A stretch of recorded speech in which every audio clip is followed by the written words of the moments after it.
headline today comes from WCCO News, Minnesota. Family fights for daughter to have access to her medical cannabis at school, by Carolyn Cummings.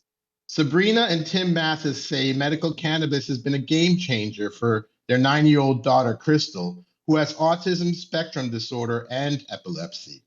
They were eager to try school full time this fall after years of half days in school because of extensive speech, physical, and occupational therapies consuming a lot of her time. But that was short lived, they told WCCO in an interview Thursday, because district officials said she couldn't take a midday dose of her medical cannabis on school grounds. It's essential for her to thrive in the classroom.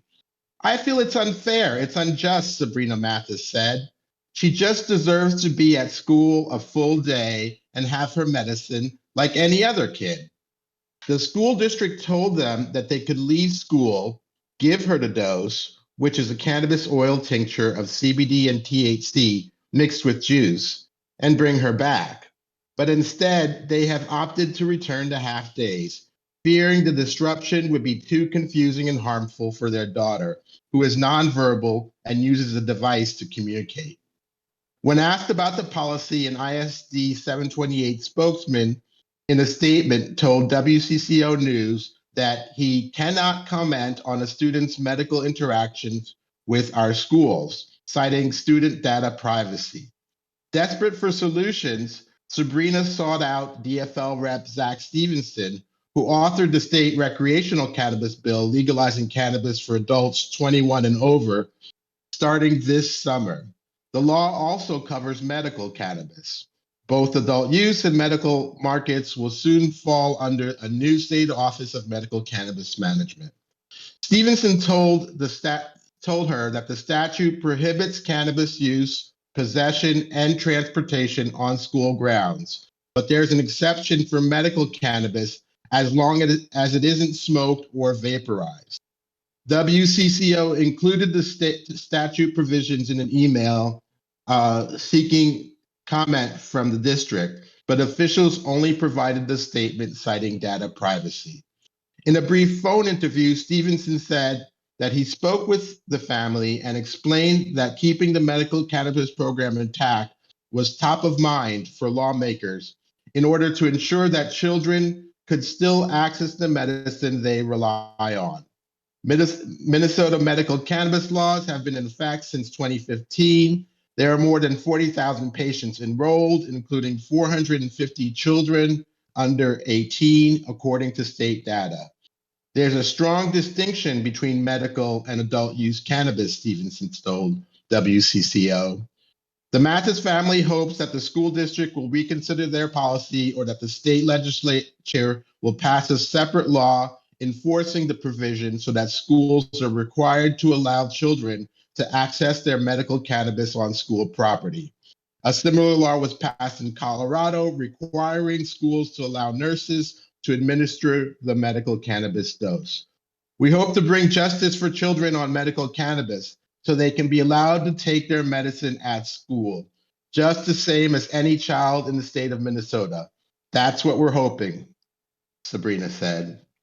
I was involved in a similar situation in California where one of our young patients required a dose of her cannabis oil during school hours.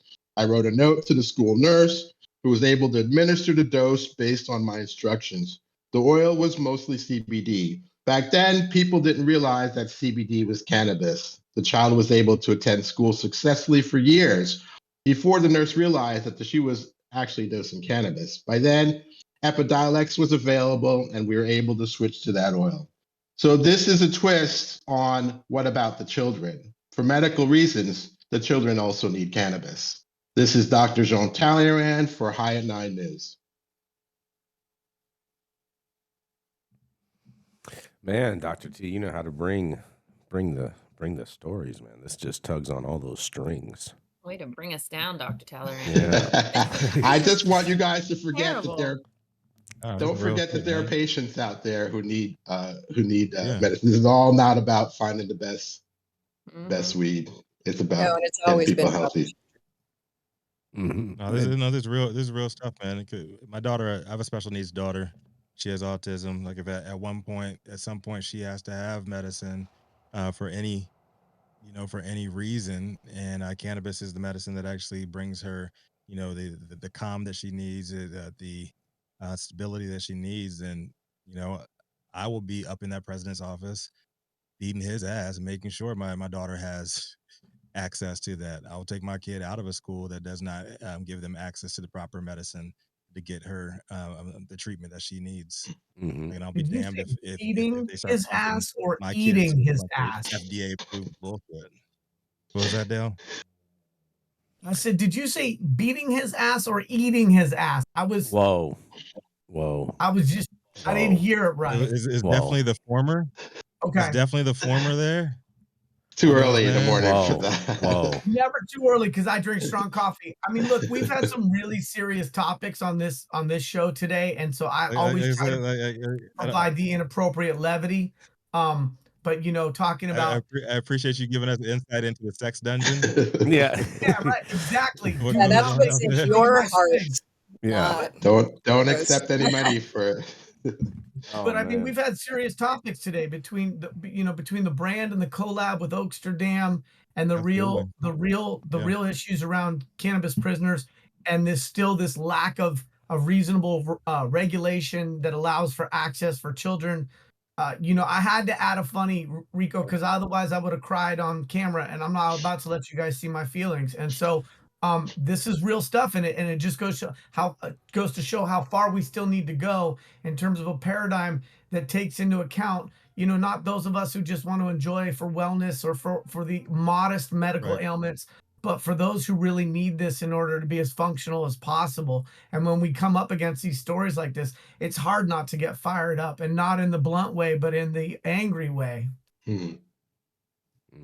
Mm-hmm. I think it Well, would that's be why interesting. I Go was just going to say, I would think, and not that, I'm supporting the school district's decision whatsoever. But it would be nice if they provided more information. I would like to know what do they do for other kids who have to take medicine in the middle of the day?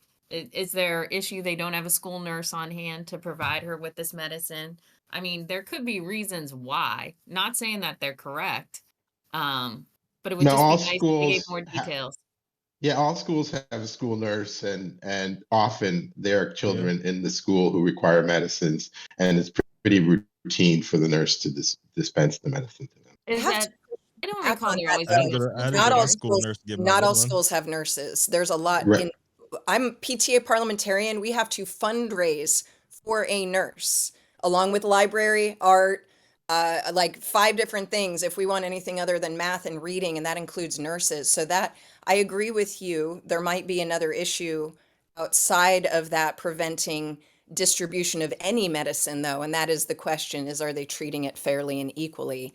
Dr. Talleyrand, I just want to uplift you for bringing this story, because if we don't keep talking about this, then it gets forgotten. And folks are like, it's already legal already. There's no problem. Well, yeah, if you're a white guy in Berkeley, if you look like me, but if you're dealing with a special needs daughter, and let's not pretend that there's not different treatment of children of color in these schools as well. There's evidence of that. And so, there's so many layers of Yeah. problems here to overcome. We just need to keep having the conversation with our city council, with our school districts. And, I'll go back to freedom, as we are electing freedom loving people into these district council, school councils. Here's a big one. Mm-hmm. Here, here.